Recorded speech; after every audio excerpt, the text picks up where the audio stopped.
क्या आपको भी चक्कर आने की या वर्टाइगो की प्रॉब्लम कभी फील हुई है, या आपको ऐसा लगा हो कि जब मैं लेट के उठ रहा हूँ या उठ के लेट रहा हूँ या बेड पे हम टर्न ले रहे हैं तो हमें चक्कर आ रहे हैं या सिर घूम रहा है या सराउंडिंग पूरी घूम रही है या हमारी आई बॉल शेक कर रहे हैं या वॉमिटिंग की फीलिंग आ रही है। अगर इस तरह की प्रॉब्लम आपको आई है तो इसको हम वर्टाइगो बोलते हैं, जिसको हम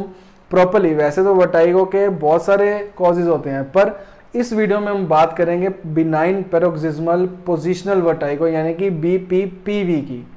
अब ये होता क्या है, इसको कैसे ठीक किया जा सकता है, क्योंकि जिसको चक्कर आते हैं उसको पता है, उसका एक तो कॉन्फिडेंस लूज हो जाता है, उसको लेटने से डर लगने लग पड़ता है कि मैं लेटूंगा या सिर हिलाऊंगा तो मुझे बहुत चक्कर आएंगे, इसलिए वो डरना शुरू कर देता है। पर इसमें हम उसका ट्रीटमेंट क्या, हम एक ऐसी सिंपल सी पोजीशन आपको बताऊंगा कि जिसको करने से हम उसको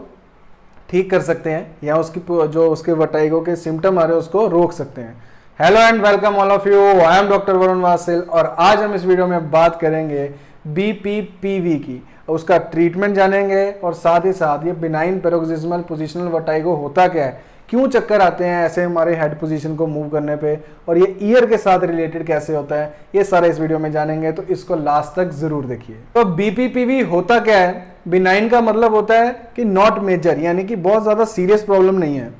और P का मतलब आगे आता है पैरोक्सिस्मल। पैरोक्सिस्मल का मतलब होता है कि हमारा ये जो एक सडन, एक बहुत सीवियर अटैक आता है और सडन होता है, इसको हम कहते हैं जैसे डिजीनेस, चक्कर आना, ये एकदम सडन होता है और सीवियर होता है। जो पेशेंट को जब होता है तो बिल्कुल सीवियर फॉर्म ऑफ उसको वर्टाइगो होता है। तो हो गया पैरोक्सिस्मल का मतलब सडन और सीवियर। और तीसरा आता है पोजीशनल, यानी कि पोजीशन से रिलेटेड है, जब भी पोजीशन चेंज करने की कोशिश करेगा पेशेंट तब ये होगा। और वर्टाइगो यानी कि वर्टाइगो का मतलब होता है चक्कर आना, डिजीनेस फील करना या वॉमिटिंग की फील आना, तो उसको हम कहते हैं जैसे सराउंडिंग घूम रही है, सिर चकराना, उसको कहते हैं हम वर्टाइगो। तो ये होती है BPPV की फुल फॉर्म। अब आपको भी अगर ऐसे सिम्टम लग रहे हैं तो ये पक्का है कि आपके जो सिम्टम्स हैं ये BPPV को मैच कर रहे हैं और उसी की वजह से प्रॉब्लम आ रही है। अब इसमें होता क्या है, इसमें सारा फंक्शन हमारे वेस्टिबुलर सिस्टम का होता है, यानी कि इनर ईयर का होता है, जो हमारे पोजीशन को ग्रेविटी के साथ, हेड पोजीशन को ग्रेविटी के साथ कंट्रोल करता है।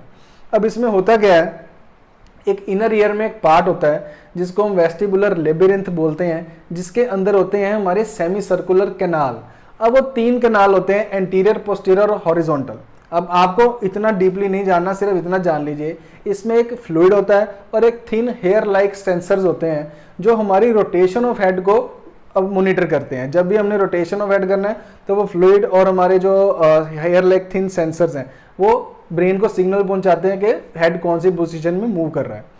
अब एक और बात होता है ऑटोलिथ ऑर्गन्स, उसमें ये यूट्रिकल आता है जिसमें हमारे टाइनी क्रिस्टल्स होते हैं। अब वो क्रिस्टल्स जो होते हैं वो उसमें पड़े रहते हैं और उनका काम होता है हमारी हेड पोजीशंस को मॉनिटर करना ग्रेविटी के, जब भी ग्रेविटी मूव कर रही है ग्रेविटी के अगेंस्ट, उसको हम कैसे हमारी हेड की पोजीशन है, अप डाउन है या हमारा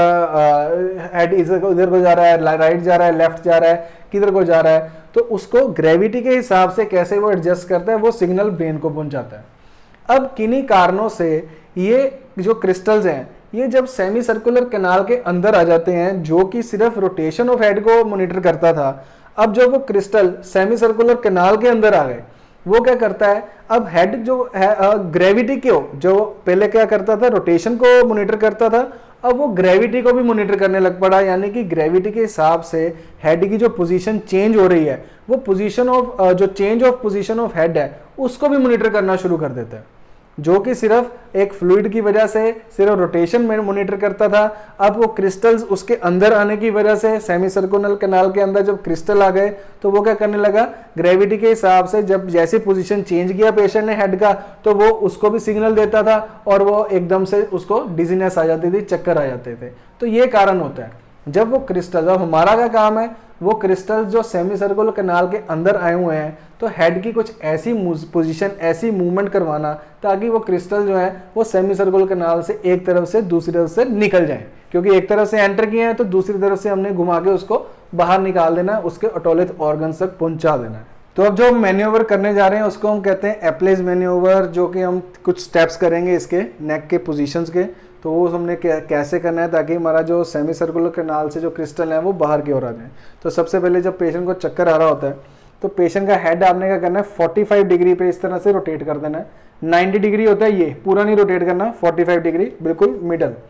अब इसके बाद क्या करना है, पेशेंट को कहना है यहाँ से आपने इसको होल्ड कर लेना है और पिल्लो नहीं रखना नीचे, ताकि क्योंकि हमने इसको एक्सटेंशन में लेके जाना होता है तो पिल्लो हमें रिस्ट्रिक्ट करेगा। तो इस तरह से पेशेंट को एकदम से नीचे की ओर पेशेंट को कहना है इस तरह से लेट जाए। अब 45 डिग्री मेंटेन करते करते पेशेंट को इस तरह से लेटा देना है और उसका जो हेड है उसको हमने एक्सटेंशन में ले जाना है, यानी कि नीचे की ओर। तो वो होगा 45 डिग्री मेंटेन करते करते 20 टू 30 डिग्री एक्सटेंशन की ओर। अब जब ये करेंगे तो पेशेंट के जो आई बॉल्स है वो इस तरह से मूव करेंगे, जिसको निस्टैग्मस बोलते हैं। अब जब निस्टैग्मस आएगा तो हमने उसको चेक करना है, तो वो 30-40 सेकंड के बाद वो अपने आप रिलैक्स हो जाएगा, इतना ही हमने वेट करना है। उसके बाद एक्सटेंशन और ये 45 डिग्री मेंटेन करना है। अब जब हमने इसको हेड को एकदम से रोटेट करवाना है दूसरी तरफ 45 डिग्री, उसको भी पूरा 90 डिग्री नहीं लेके जाना, यानी कि राइट से लेके एकदम से हमने क्या करना है लेफ्ट में 45 डिग्री, और ये एक्सटेंशन जो है ये मेंटेन करके रखनी है, इसको भी पूरा नहीं लेके जाना। राइट 45 से लेफ्ट 45 इतने डिग्री तक लाके अब हमने क्या करना है, अब उस कैनाल से उस क्रिस्टल्स को हमने इस तरह से घुमा दिया। अब उसको और कैसे बाहर निकालना है, इस तरह रख के अब पेशेंट को कहना है कि पूरा टर्न ले लो, इस तरह उसका हेड मेंटेन करके टर्न ले लेना है और आगे की तरफ इस तरह से उसको नीचे की ओर रख देना है, ताकि उसकी जो आईज हैं वो नीचे की ओर जाए, पर हमने हेड को 45 डिग्री पे इस तरह से पूरा मेंटेन करके रखना है और जो नेक है वो उसको एक्सटेंशन में रखना है। तो अब इस तरह से 45 डिग्री हमने मेंटेन किया हुआ है। अब पेशेंट को कहना है उठने के लिए, तो पेशेंट क्या करेगा, पहले अपनी लेग्स को नीचे मूव करेगा और एकदम से 45 डिग्री पे रखते हुए इसको हमने उठा देना है।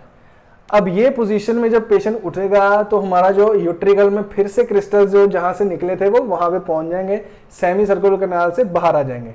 तो इस तरह से हमने ये प्रोसीजर करना होता है, इसको हम कहते हैं एप्लेज मैन्योवर। आई होप आपको ये वीडियो क्लियर हो गया होगा और सारी पोजीशंस भी क्लियर हो गए होंगे, पर इसमें आपको किसी एक्सटर्नल सोर्स यानी मतलब दूसरे बंदे का साथ जरूरी है जो आपकी ये मूवमेंट करवा दे। वो फिजियोथेरेपिस्ट भी हो सकता है, आपके डॉक्टर भी हो सकता है, या फैमिली में अगर किसी को अब एक्सपीरियंस हो चुका है बार बार ये करने से, तो वो भी ये हमारा एप्लेज मैन्योवर उसको कर सकता है। पर अब नेक्स्ट एपिसोड में मैं बताऊंगा कि इसकी सेल्फ एक्सरसाइज कैसे करनी है। अगर घर पे आप अकेले हैं और फिर आपको चक्कर के ऐसे एपिसोड आ रहे हैं तो फिर आपने क्या करना है वो मैं नेक्स्ट एपिसोड में बताऊंगा, तो उसको भी जरूर देख लीजिए। तो इस वीडियो को ज़्यादा से ज़्यादा लाइक कीजिए, शेयर कीजिए और हमारे चैनल को सब्सक्राइब जरूर कर लीजिए और शेयर जरूर करना, क्योंकि ये जिसको भी चक्कर आते हैं उसके लिए बहुत हेल्पफुल वीडियो रहेगा और वो आपको दुआएं भी देगा। तो इसको सब्सक्राइब कर लीजिए हमारा, क्योंकि इस चैनल का एक भी वीडियो मिस करने वाला नहीं है। बाकी हमारे सारी सीरीज़ की प्लेलिस्ट आपको लिंक्स में मिल जाएगी, डिस्क्रिप्शन में मिल जाएगी, वहाँ जाके आप उसको देख सकते हैं। तो इसको लाइक और शेयर कर दीजिए, चैनल सब्सक्राइब कर लीजिए, हमें फेसबुक और इंस्टाग्राम पे भी फॉलो कर लीजिए और लाइक कर लीजिए। Have a nice day, take care of yourself.